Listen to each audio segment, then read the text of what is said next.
সাহেবা, হ্যাঁ, মঙ্গলরা চলে গেছে, আলেকজান্ডার দ্য গ্রেটের আমল ছিল, হ্যাঁ, কত বড় বড় হিস্ট্রি যখন রোমকরা ছিল, গ্রিকরা ছিল, পার্সিয়ানরা ছিল, ছিল না?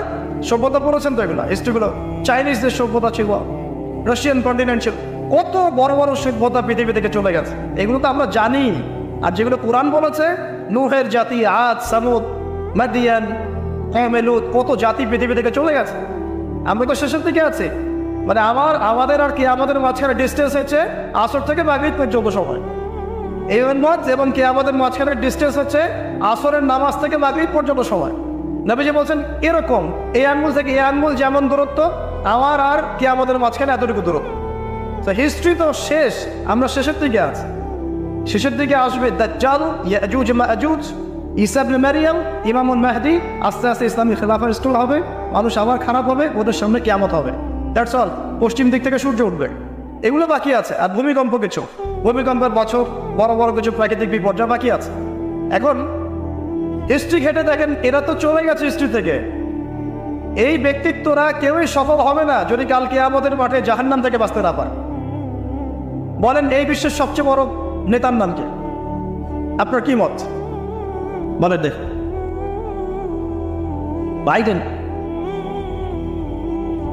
এক্স্যাক্টলি। আমার মতে পুতিন। আমার মতে কি? এই ব্যক্তি সফল হতে পারবে না যদি কাল কিয়ামতের মাঠে জাহান্নাম থেকে বাঁচতে না পারে। তার কাছে এখন সবকিছু আছে, অনেক কিছু আছে।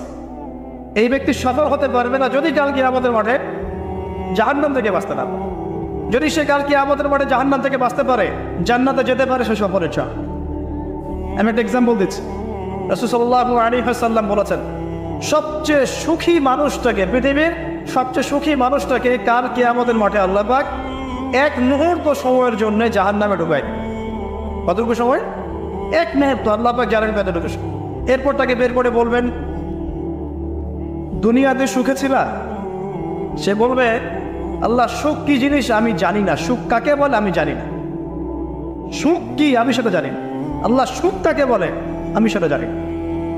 আর এই পৃথিবীর সবচাইতে নির্যাতিত, নিপীড়িত এবং দুঃখ ক্লেশে ভরা মানুষটাকে আল্লাহ পাক এই এক মুহূর্তের জন্য জান্নাতে ঢুকে দিয়ে বের করে নিয়ে আসবে। বলবেন যে দুনিয়াতে দুঃখে ছিলা, কষ্টে ছিলা? এই ব্যক্তি বলবে, আল্লাহ কষ্ট কি জিনিস আমি জানি না, কষ্ট কাকে বলে আমি কষ্টের সন্ধাই জানি না। এই ব্যক্তির তাকদিরে কি হবে পরে? এই ব্যক্তি জান্নাতের ওই যে আরাফ নামক জায়গায় দাঁড়িয়ে থাকবে, চেহারাটা ঘুরিয়ে দেওয়া হবে জাহান্নামীদের দিকে। সে বলবে যে আল্লাহ চেহারাটা খালি আমাকে জান্নাতের দিকে ঘুরায় দাও, আমি জান্নাতে যেতে চাচ্ছি না, খালি চেহারাটা ঘুরায় দাও, বাস এনাফ।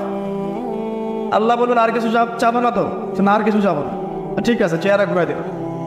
এবার চেহারা জান্নাতের দিকে ঘুরে আসে, জান্নাতের ঘ্রাণ, জান্নাতের নেয়ামতের স্নিগ্ধতা সব পাচ্ছে সে।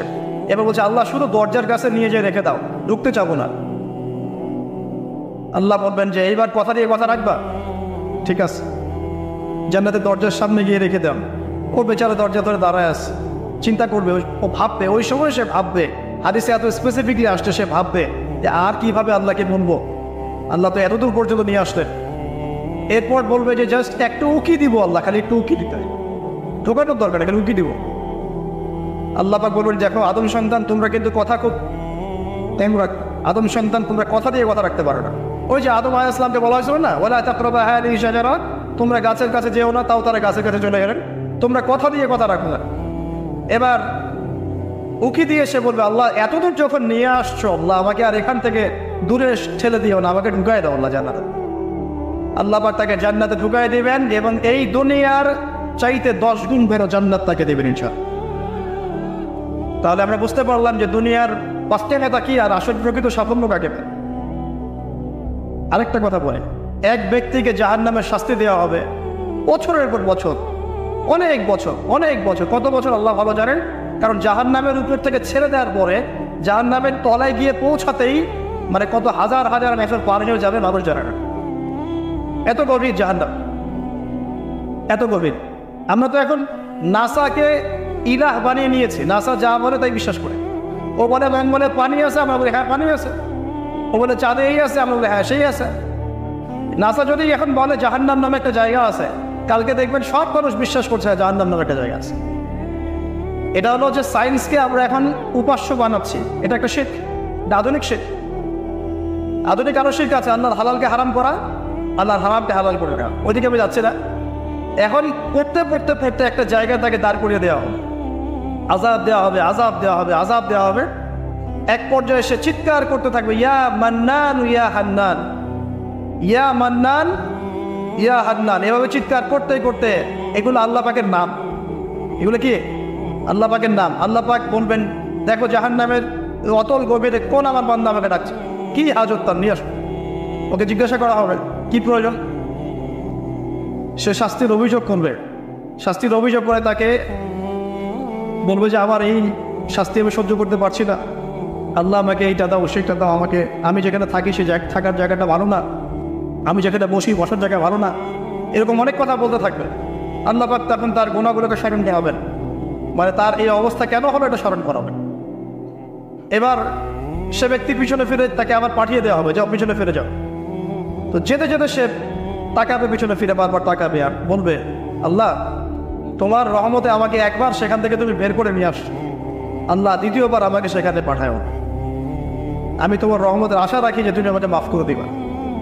আল্লাহ পাক বলবেন, আমার রহমতের ওসিলায় সে আমার কাছে চেয়েছে, যাও আমি তাকে মাফ করে দেব। এই জাহান্নাম থেকে বের করে আল্লাহ পাক অনেক মানুষকে কি করবেন, জান্নাতে দিবেন। এই চান একজন ব্যক্তির কথা আসছে, 99টা খুন করেছে, তওবা করার সুযোগ আছে কিনা খুঁজতে গিয়েছে। এক আবেদ যে ইবাদত করে, আলেম না আবেদ, সে বলেছে কোনো মাফ নাই, ওকে একটা করে 100 পূর্ণ করুক। পরে অন্য এক আলেমের কাছে গিয়ে তওবা করেছে। আল্লাহ পাক তার জান কবজের সময় ফেরেশতাদের দূরত্বকে পরিমাপ করে এই ওসিলায় আল্লাহ রাব্বুল আলামিন তাকে মাফ করে দিলেন। আরেক ব্যক্তিকে মাফ করেছেন আল্লাহ রাব্বুল আলামিন, যে তার সন্তানদেরকে বলেছিল আমি মারা গেলে আমার লাশটাকে পুড়িয়ে ফেলবা, অর্ধেক ছাই বাতাসে ভাসিয়ে দিবা, অর্ধেক ছাই সাগরে ভাসিয়ে দিবা, বাতাসে উড়িয়ে দিবা, সাগরে ভাসিয়ে দিবা। আল্লাহ পাক ছাই জড়ো করেছেন, করে বলেছেন কেন করেছো এই কাজ? সে বলবে মিন খাশিয়াতিকা ইয়া রাব্বি, হে আল্লাহ তোমার ভয়ে কাজ করেছিলাম, আর তুমি ভালো করে জানো হে আল্লাহ আমি তোমার ভয় করেছি, অন্য কোনো কারণে করেছি। আল্লাহ পাক তাকে বলবেন, যাও আমি তোমাকে মাফ করে দিই। এক নারীর কথা আসছে, ব্যভিচারী মহিলা, জিনা করে, পতিতা মহিলা, একটা কুকুরকে পানি পান করিয়েছে, আল্লাহ তাকে মাফ করে দিয়েছে।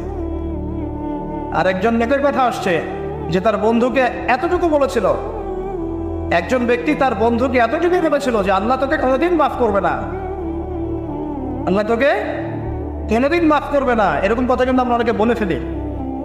আল্লাহ পাক মওতের পরে এই দুই ব্যক্তিকেই ডাকবেন, কিয়ামতের মাঠে ডাকবেন, এটা বারজাকে হয়েছে।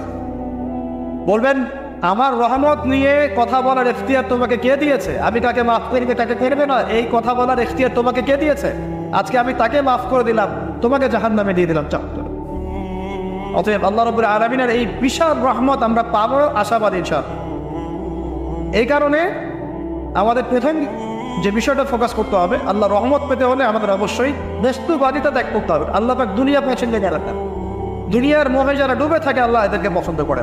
দুনিয়া প্রয়োজন, যতটুকু আমার দরকার আমি করব, যতটুকু প্রয়োজন নাই এই বিষয়টা আমি পেতেই হবে, চাই চাই আরও চাই, হ্যাঁ দু হাতে যাবো, হাত পেতে নাও, ঋণ করে ঘি খাও, এইসব দর্শনের হাত ধারবো না আমরা ইনশাআল্লাহ।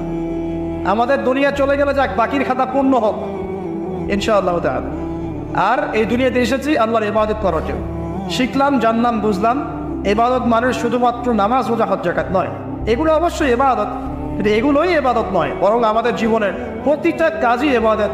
আমাদের স্ত্রীর মুখে ভাত তুলে দেওয়া পর্যন্ত, একটা মুসলিম ভাইয়ের সাথে হাসি মুখে কথা বলা পর্যন্ত, মুসাফা করা পর্যন্ত, এভরি সিঙ্গেল ওয়ার্ড যা আমরা এই দুনিয়াতে করি, এগুলো ইনশাআল্লাহ তাআলা ইবাদত বলে কাউন্ট হবে যদি আমরা এগুলোকে তিনটা পদ্ধতিতে করি। এক, আল্লাহর সন্তুষ্টির জন্য করি, দুই, রাসূলের পদ্ধতিতে করি, এবং হালাল খেয়ে করে ইনশাআল্লাহ তাআলা আল্লাহ পাক আমাদের সবাইকে এইভাবে ইবাদত করার তৌফিক দান। আর শেষ করার আগে আমি আর কয়েকটা পয়েন্ট টাচ করে শেষ করে দিচ্ছি, রাত অনেক গভীর হচ্ছে।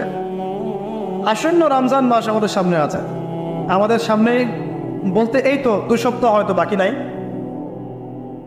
আমি কয়েকটা পয়েন্ট খেলে আপনাদের সাথে শেয়ার করবো, যে এই পয়েন্টগুলো যদি একটু ফোকাস করি, রমজান মাসটা গুনাহ মাফের উৎসব হবে ইনশাআল্লাহ।